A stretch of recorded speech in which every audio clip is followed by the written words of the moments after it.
하나님 말씀 보겠습니다. 사도행전 17장 31절 말씀입니다. 사도행전 17장 31절 말씀.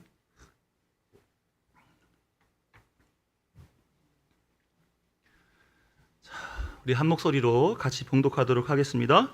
이는 정하신 사람으로 하여금 천하를 공의로 심판할 날을 작정하시고 이에 그를 죽은 자 가운데서 다시 살리신 것으로 모든 사람에게 믿을 만한 증거를 주셨음이니라 하니라.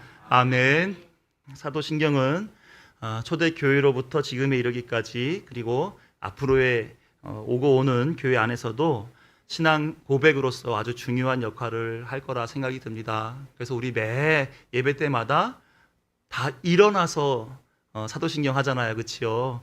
그게 우리의 하나됨, 연합한 그 고백으로서 하나님께 올려드리는 건데 하나님이 그것을 보시고 기뻐하실 줄로 믿습니다. 네. 그래서 끊임없이 우리는 사도신경이 계속 반복되어져 고백될 텐데 그 내용에 대해서 바른 믿음의 대상과 그 내용에 대해서 바르게 인식하고 또 합당한 신앙 고백을 하기를 소망하는 마음으로 달려오고 있습니다. 오늘은 네 번째 시간입니다. 전능하신 하나님 한번 띄워주세요. 오늘 함께 나눌 말씀을 복습은 뛰어넘을게요. 네, 좀 페이지 넘겨주시고요. 전능하신 하나님 우편에 앉아 계시다가 나온 그 자리를 부탁드릴게요. 네, 다음이고요. 그 앞에인 것 같은데. 자, 오늘 함께 나누실 말씀은 전능하신 하나님 우편에 앉아 계시다가 저리로서 산자와 죽은 자를 심판하러 오시리라. 요 내용입니다. 네, 앞에는 다 배웠는데 복습을 하려니까 복습한 것도 2장이에요. 그래서 네, 좋습니다. 이 네 번째 시간을 통해서 영원한 우리의 왕, 통치자 되시는 예수 그리스도를 경험하시기를 주님의 이름으로 축복합니다. 오늘 나눌 말씀은 하나님의 나라를 완성하시는 4단계, 혹시 기억나세요? 창조, 타락, 구속, 완성. 다 잊어버리셨어요? 네, 요 4개인데 다시 한번 해볼까요? 시작. 창조, 타락. 띄워주면 어떻게 해요? 다시 한번 해보겠다는데 띄워주면 어떻게 해요? 해보겠습니다. 시작. 창조, 타락, 구속, 완성. 요 4개 단계로 하나님이 구속의 길을 열어 가시는데 그 일이 우리 사도신경에 쫙 이렇게 내용이 잘 나열되어져 있습니다. 또 할 거예요. 네. 그래서 오늘 읽었던 전능하신 하나님 우편에 앉아 계시다가 저리로서 산자 죽은 자를 심판하러 오시리라. 이거는 2가지의 내용으로 정리가 되는 것 같아요. 하나님 우편에 앉아 계시다가 요 첫 번째가 이겁니다. 예수님께서는 하나님 우편에 앉아 계십니다. 네. 하나님 우편에 앉아가지고 뭐 하실까요? 통치하시는 거죠. 그렇죠? 제가 친절해가지고 통치라고 써드렸어요. 네, 좋습니다. 자, 우리는 오른쪽이 어디죠? 오른쪽? 여기 오른쪽입니다. 그렇죠? 그럼 하나님의 오른쪽은 어딜까요? 하나님 오른쪽 어디예요? 하나님도 이렇게 오른쪽.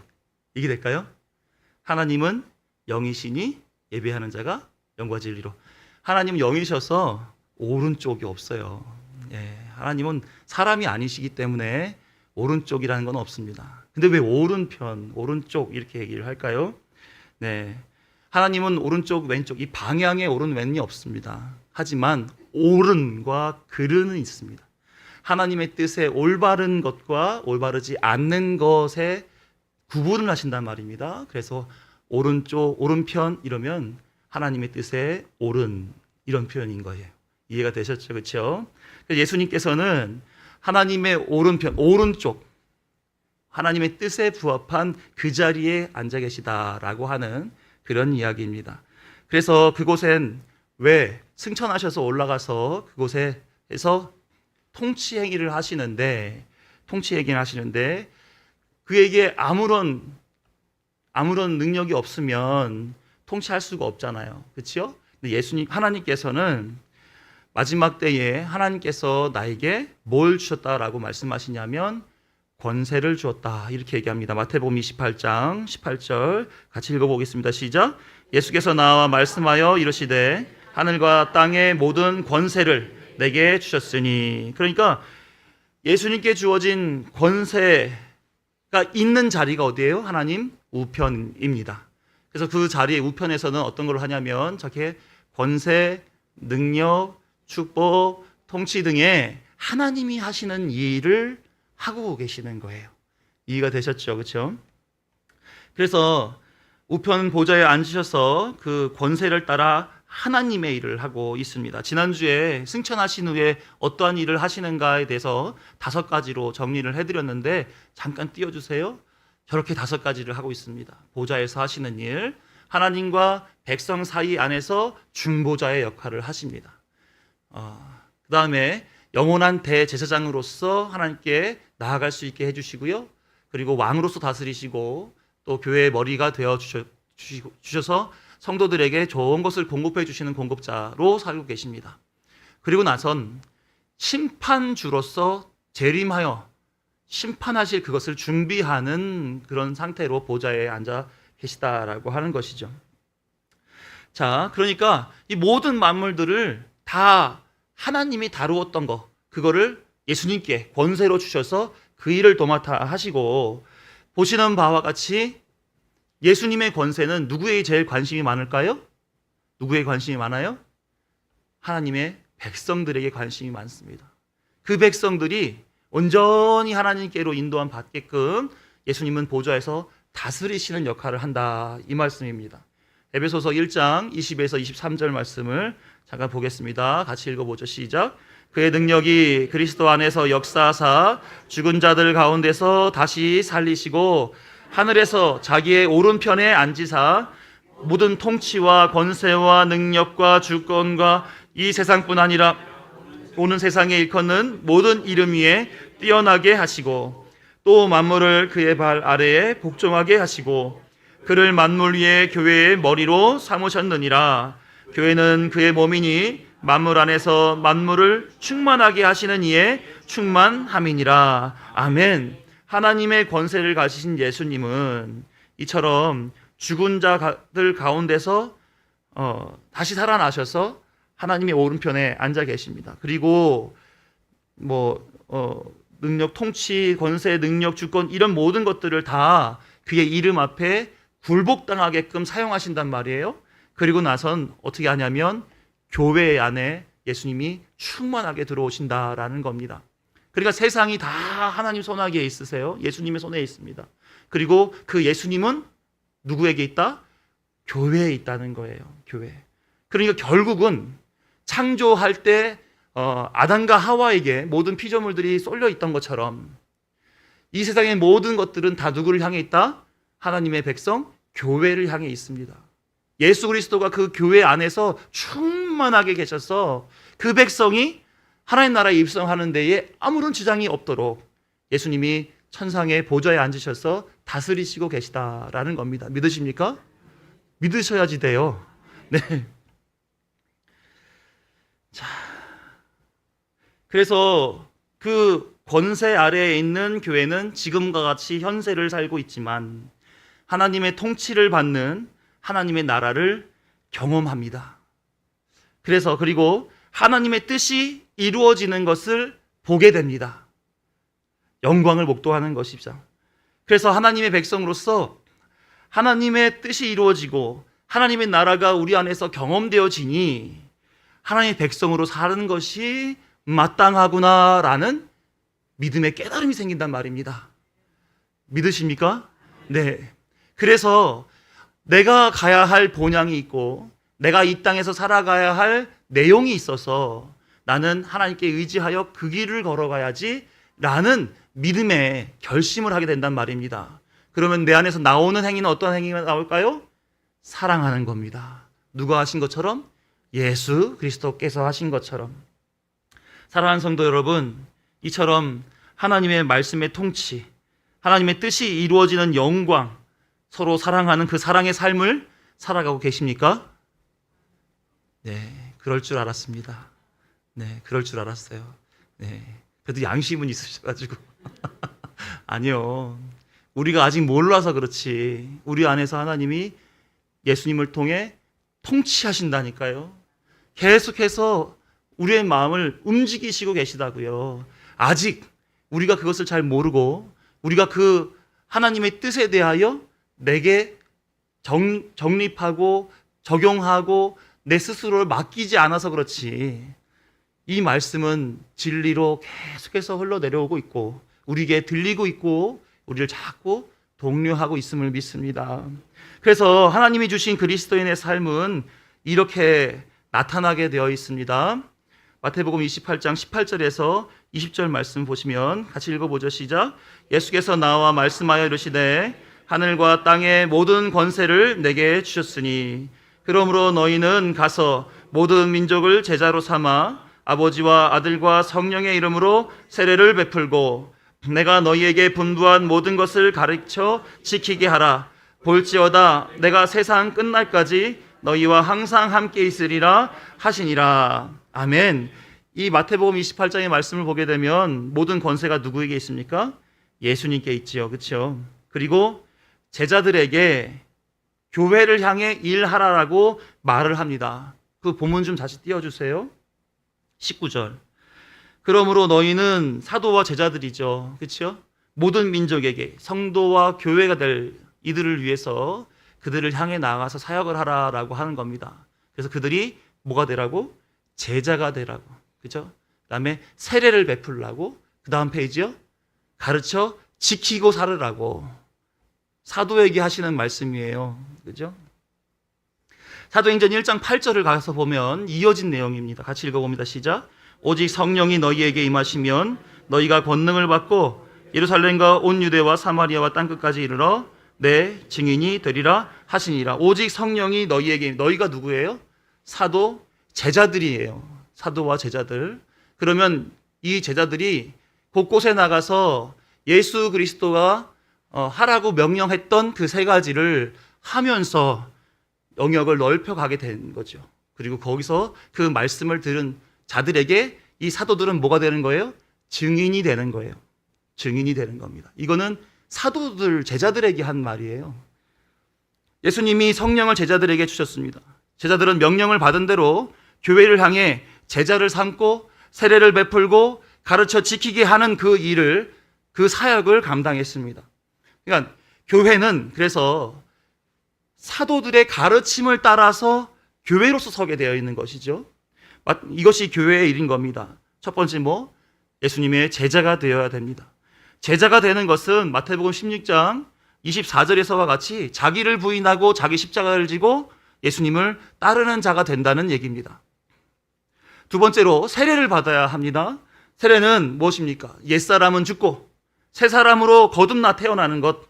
자기를 부인하여 자기 욕구 욕망대로 소견에 오른 대로 자기가 선악의 주체가 되어서 이 세상을 판단하고 살아갔던 내 생명 내 거야, 내가 좌지우지할 거야 라고 생각했던 자기 의의를 버리고 이제 예수로만 살고 예수의 공로를 덧입어서 구원받고 예수로 말미암아 하나님 나라에 입성하게 되겠다라고 하는 그 거듭난 삶, 그 삶으로 나아가 살아가게 되는 것이 세례를 받는 것입니다.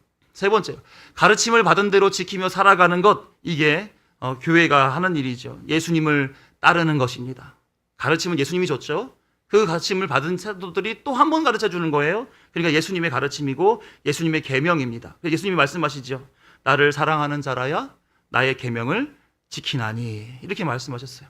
초대 교회 성도들이 어떻게 교회가 형성되어져서 만들어지고 교회가 부흥되어져서 더 곳곳에 나아가 교회로서 설 수 있었는가? 사도행전 2장 42절 말씀 시작. 그들이 사도의 가르침을 받아 서로 교제하고 떡을 떼며 오로지 기도하기를 힘쓰니라. 아멘. 교회는 이렇게 서는 겁니다.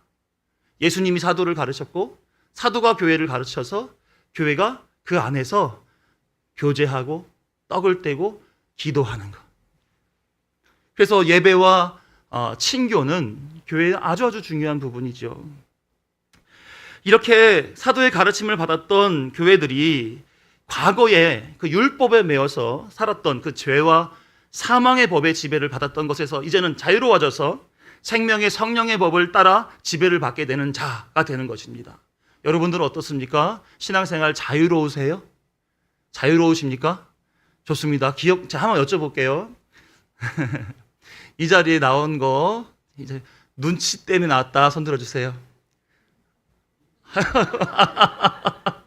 이 자리에 나온 거 정말 기쁘고 감사하고 기대하는 마음으로 하나님의 부름이 있어서 나왔다 손 들어주세요. 네, 안 드신 분들은 뭐죠? 네, 뭐죠? 네. 우리 안에서 역사하시는 하나님의 부르심이 우리의 마음을 주장하신단 말입니다. 그래서 이 자리에 나오는 것이 다른 사람을 의식한다거나 내 체면 때문이라거나 아니면 다른 어떤 목적을 두고 나오는 것이 아니고 하나님의 부름이라고 인식하는 거예요. 그래서 이 자리에 나오는 것이 기대가 돼요? 안 돼요? 기대가 되죠. 기뻐요? 안 기뻐요? 기뻐요. 제 얼굴 봐서요? 뭐 다들 왜 웃기만 하고 대답을 안 하시는지 모르겠네. 오늘 머리도 깎았는데 그래도. 네. 아무튼 하나님 앞에 나오는 건 하나님의 역사입니다. 예. 제가 나오라고 한다고 나오시겠어요? 이 자리에 나오신 건 하나님의 부름 때문에 나왔다고 저는 믿습니다. 이게 뭐냐면 사도의 가르침을 받는 거예요. 사도의 가르침을 마음속에 뼛속 깊숙이 담지 않으면 예배의 자리가 소홀하게 여겨지게 됩니다. 그리고 내가 규정하죠. 내가 나가는 예배는 어떤 예배고 나머지는 별로 뭐. 아니요, 그렇지 않습니다. 누차 얘기하지만 영생은 하나님과 그가 보내신 아들 예수 그리스도를 아는 것입니다. 교회는 하나님의 아들을 아는 것과 믿는 것의 하나인 거예요. 그러니 아는 것이라고 하는 것은 하나님과 나와의 깊은 관계로 이끌어가는 것이고 예배는 하나님을 선포하여 알려드리는 것입니다. 예배 자리를 소홀할 수가 없는 거예요. 예배 자리를 소홀할 수 없습니다. 네. 생명의 성령의 법에 지배를 받는 이들은 예배 자리가 기쁠 수밖에 없습니다. 왜냐하면 그게 참 자유를 준다는 것을 알기 때문에 그렇습니다. 내가 이 땅에 살아갈 때 돈에 매여 있고 건강에 매여 있고 관계에 매여 있어서 늘 항상 뭔가 의식하고 신경 써야 되는 그런 삶을 살아가고 있는데 성령의 지배를 받게 되면 그것에서 자유로워지는 거죠. 내가 만날 사람이 있고 만나지 않아도 될 사람이 있고 내가 건강 때문에 약해졌다 할지라도 하나님 앞에서 내 건강이 무슨 의미가 있습니까? 하나님이 더 소중하신데, 그렇죠? 물질도 마찬가지고 어떠한 것도 나를 억눌러 묶어놓을 수 없습니다. 왜?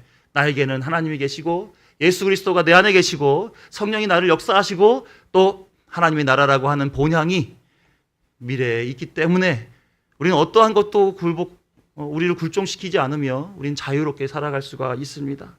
이게 믿음의 결과로 나타나지는 현상인 것이죠.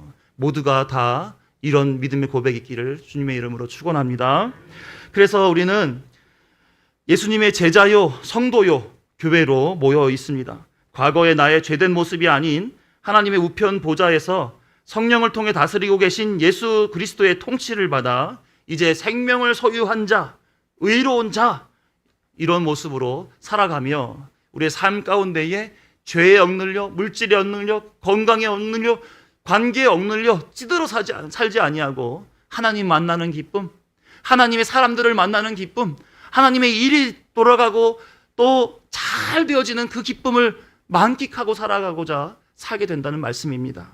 그래서 우리는 하나님 앞에 더더욱 나아가는 그 일에 마음을 다해야 될 줄로 믿습니다. 하나님께서 더더욱 예수 그리스도를 통해 그 우편 보좌에서 그 일을 하시기에 예수님을 의지한다면 그런 삶이 더 기쁘고 감사하게 될 줄을 믿습니다. 자, 두 번째로는 뭐냐면 보좌에서 다스리시는 예수님께서는 곧 산자와 죽은 자를 심판하러 오실 것입니다. 믿으십니까? 심판이 있습니다. 심판. 하나님은 사랑이십니다. 믿으십니까? 백성을 사랑하는 만큼이나 백성 아닌 자들에게는 어떨까요? 사랑하지 않는 것이 강합니다. 질투의 하나님이시라고 말씀드렸죠. 그렇죠? 하나님은 사랑하세요. 열렬히 사랑하세요. 우리의 몸값이 얼마입니까? 우리의 생명값이 얼마예요? 여러분들 계산해 보셨어요?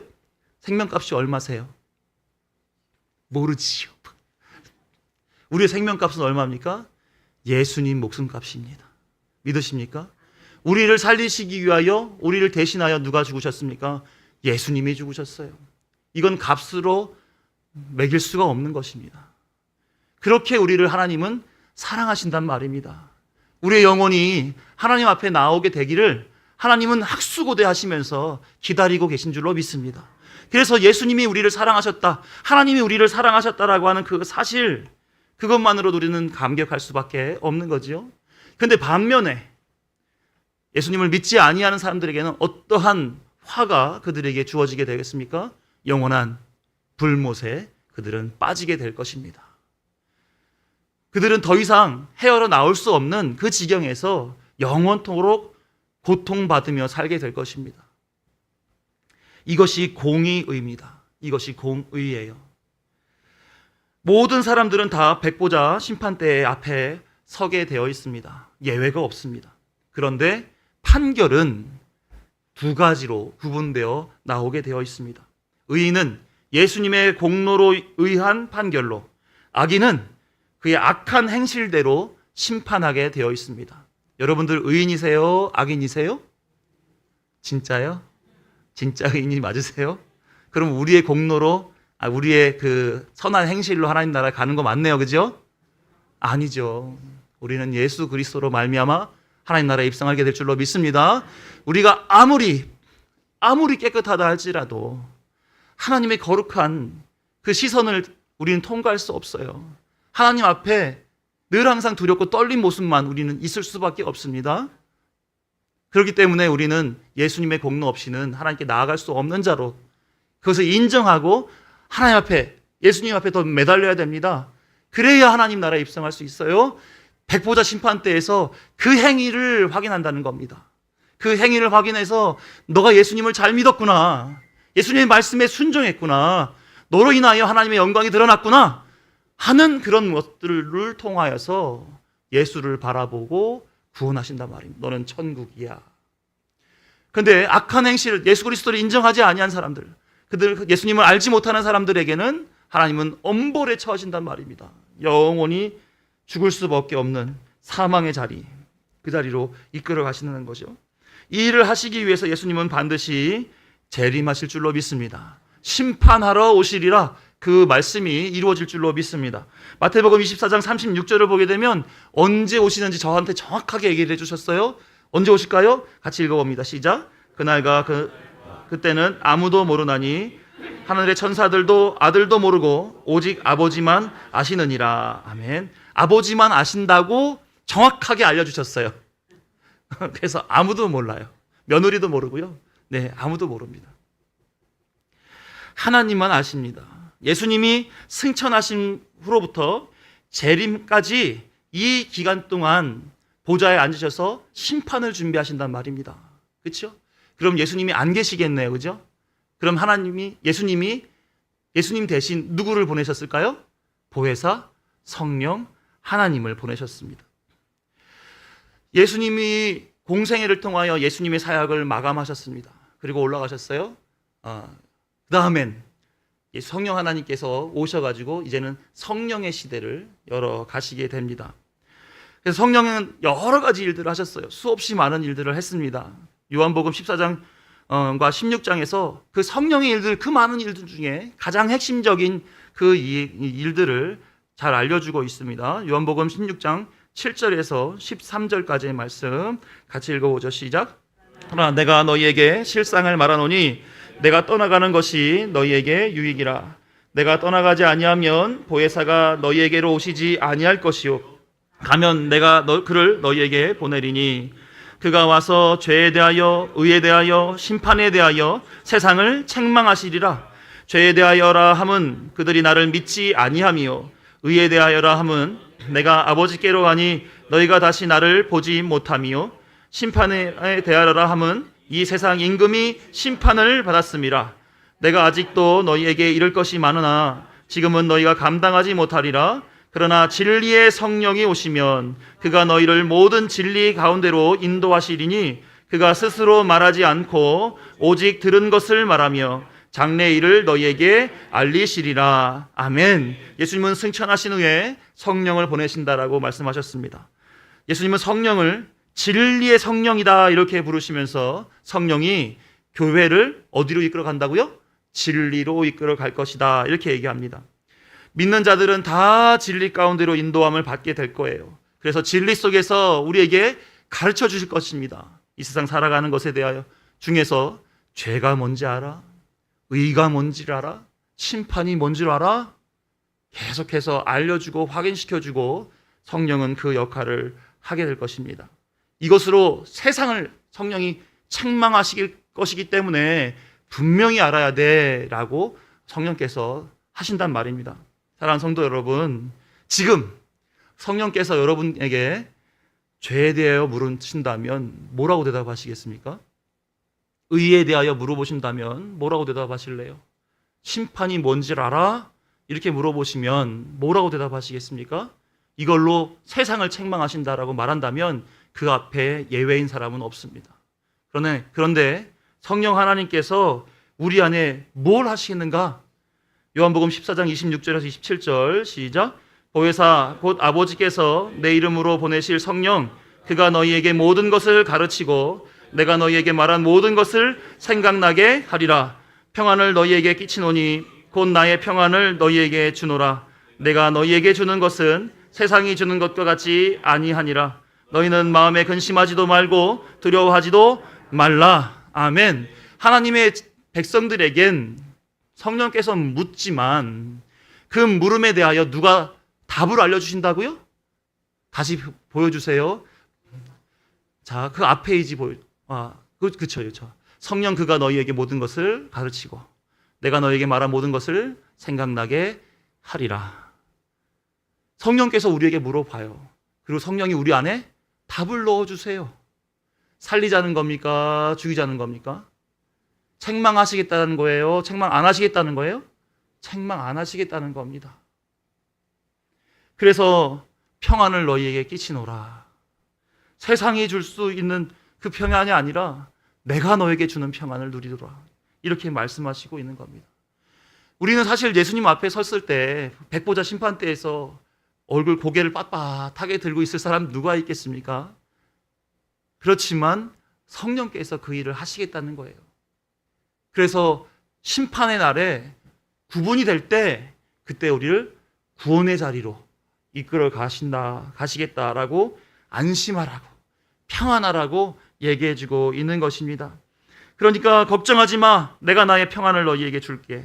예수님께서 재림하시기 전 이처럼 성령을 통해서 교회를 진리로 다스리시는 겁니다.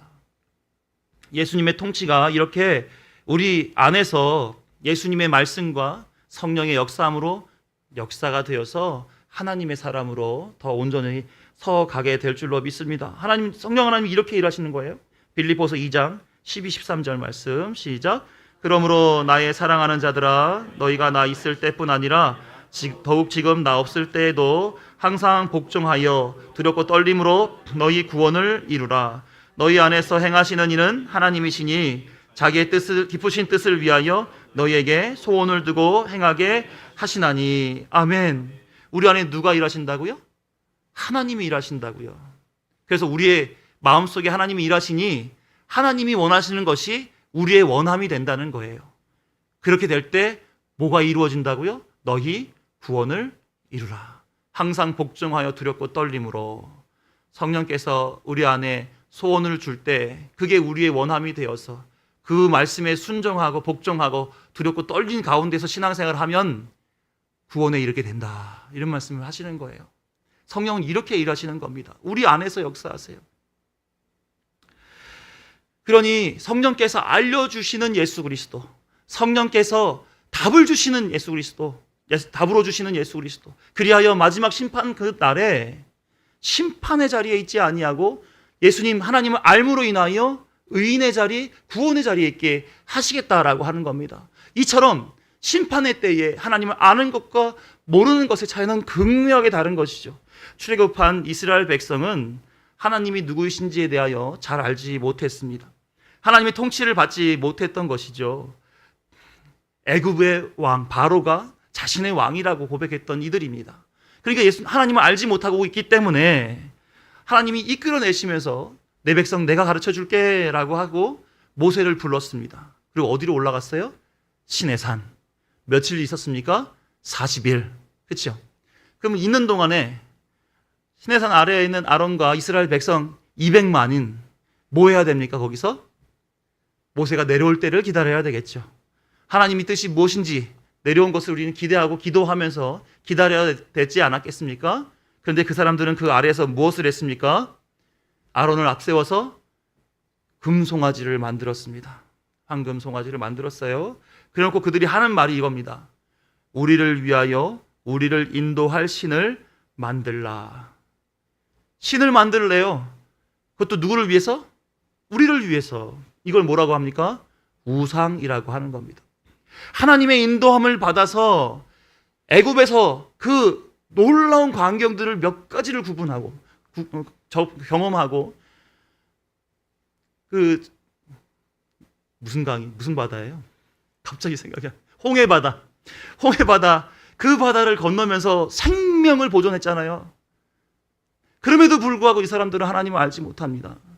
하나님이나 우리가 만든 금송아지나 뭔 차이가 있어? 이게 우리 인도하여 낸 우리의 신이야. 더 계속해서 이 신을 의지하고 살자라고 만들었어요. 기가 막힐 노릇이죠. 자기를 위한 신을 만들었던 겁니다.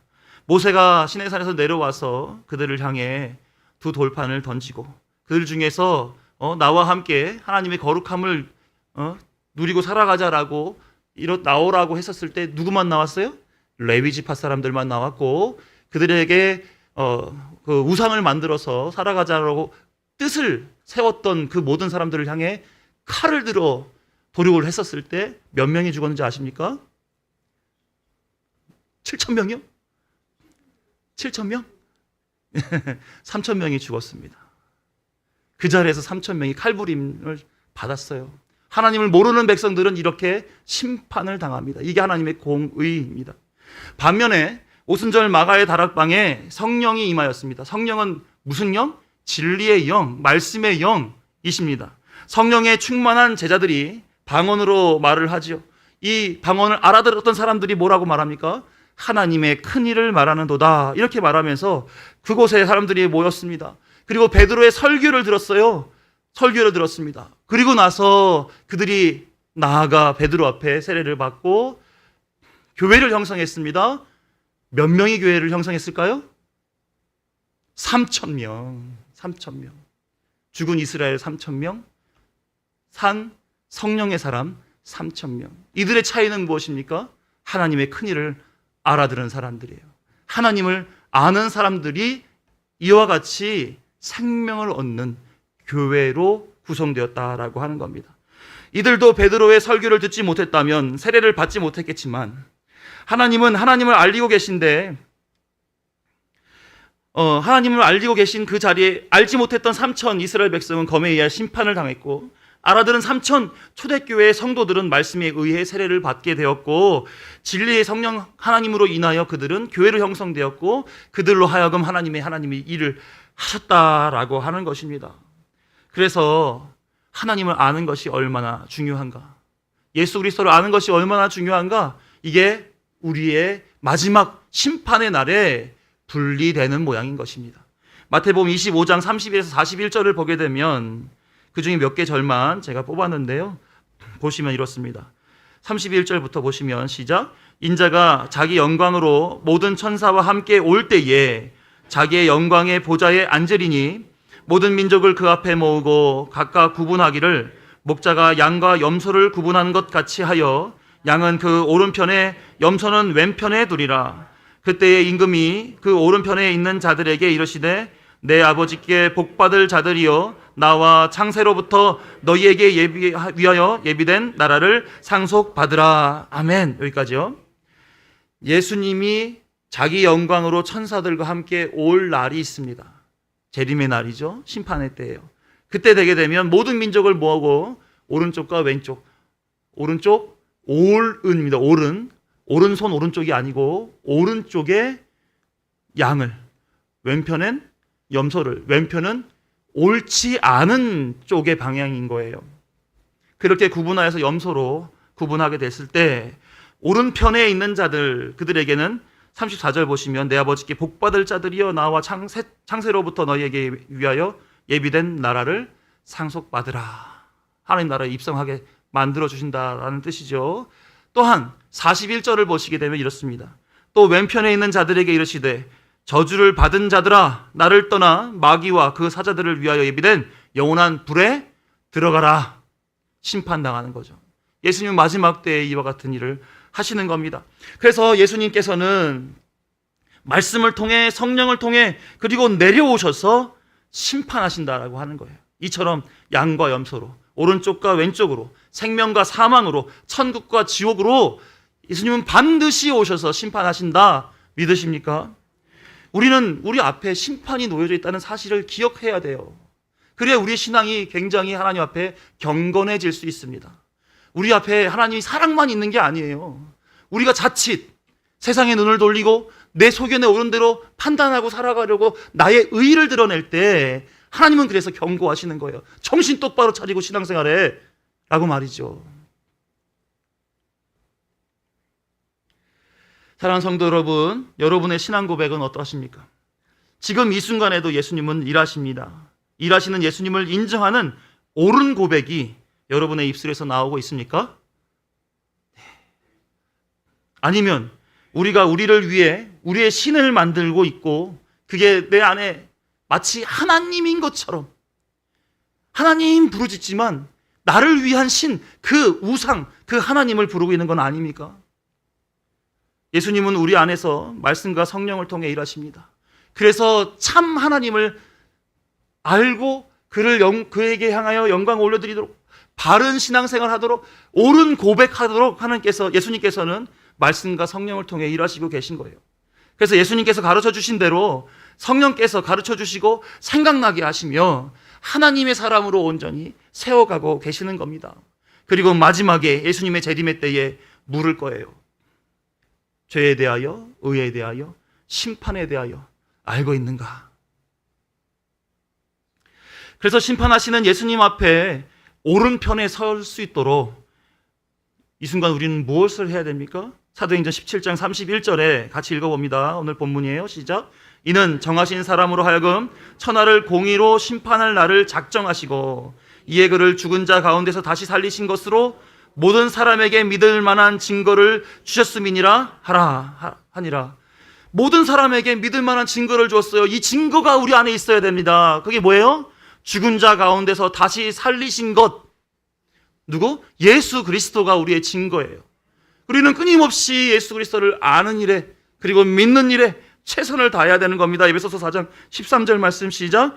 우리가 다 하나님의 아들을 믿는 것과 아는 일에 하나가 되어 온전한 사람을 이루어 그리스도의 장성한 분량이 충만한 데까지 이르리니. 아멘.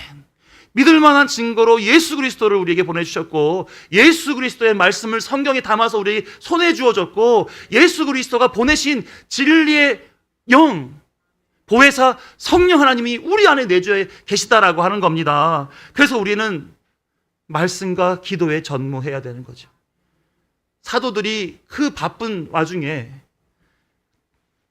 음식도 나눠줘야 되고 또 구제도 해야 되고 봉사도 해야 되는 그 속에서 그들이 정작 해야 될 사도가 가르쳐줘야 되는 자리에 온전히 하지 못하니 7 집사를 세우고 그들은 말씀과 기도로 전무했다. 말씀과 기도로 우리는 살아야 되는 거예요. 그래서 하나님의 나라 우편 보좌에서 통치하시는 예수님이 어떻게 통치하시는지를 알아야 그의 백성으로 하나님의 백성으로 살지 않겠습니까? 그리고 반드시 본 그대로 돌아오리라라고 말씀하셨던 것 같이 예수님의 재림은 예수님의 심판은 반드시 있을 것인데 뭘 알아야 답변을 할 거 아니에요. 3,000명 이스라엘 사람들처럼 무지하여 죽으실 겁니까? 영원한 불못에 들어가실 거예요? 무적행, 없을모, 바닥저, 바닥이 없는 그 갱에 영원히 떨어지는 그 자리에 있으실 겁니까? 아니죠. 아닙니다. 성령 하나님이 우리 안에 계시다면서요. 우리에게 이렇게 귀한 말씀이 주어졌다면서요. 그러면 왜 왜 가만히 있느냐 말이에요. 왜 이 자리가 비어 있느냐 말입니다. 저는 한참 있다가 한 번씩 하는 기도지만 금요 기도회는 본당에서 드릴 수 있도록 주여 함께 해줘. 가득 채워서. 네, 네. 목소리가 작으신 거 보니까 그것도 아닌 것 같은데. 우리의 신앙은 예수님께 향하여져 있습니다. 예수님이 다 이루어 주셨습니다. 그거 좀 알으라고 하는데, 그거 좀 믿으라고 하는데, 아는 것과 믿는 것을 우리가 같은 거를 알고 믿어서 하나가 되라고 하는데, 그거면 내가 책임져 주고 백보자 심판 때서 지옥으로 안 보내신다는데 왜 그거를 못 하시냐고요. 왜 그거를 안 하시려고 그러시는지 모르겠어요. 진짜로. 우리에게는 예수 그리스도가 증거로 와 있습니다. 그의 말씀도 와 있습니다. 그 말씀을 통하여 우리를 살게 하시는 성령 하나님도 와 계십니다. 이미 다 이루어졌습니다. 우리가 붙잡고 그 삶을 따라 살겠노라고 붙잡고 말씀과 기도로 살아갈 때 그 일은 우리에게 이루어질 줄로 믿습니다. 아무리 예수님이 심판한다고 하여도 두렵고 떨린 마음은 있지만 실패는 없습니다. 예수님이 오셔서 나에게 말 걸 때 그 순간에 쪼를 수는 있어요. 긴장되기도 하고. 근데 절대로 실패는 없습니다. 예수님의 시나리오는 우리는 반드시 이기는 자로 있는 줄로 믿습니다. 하나님께서 우리에게 좋은 것을 그래서 주시는 거예요. 늘 그 생명의 양식, 늘 그 성령 하나님의 역사가 우리 안에 가득하여서 하나님의 공의가, 예수 그리스도의 그 공의가 우리를 살리시는 공의가 되게 되기를 간절히 소망합니다. 기도하겠습니다.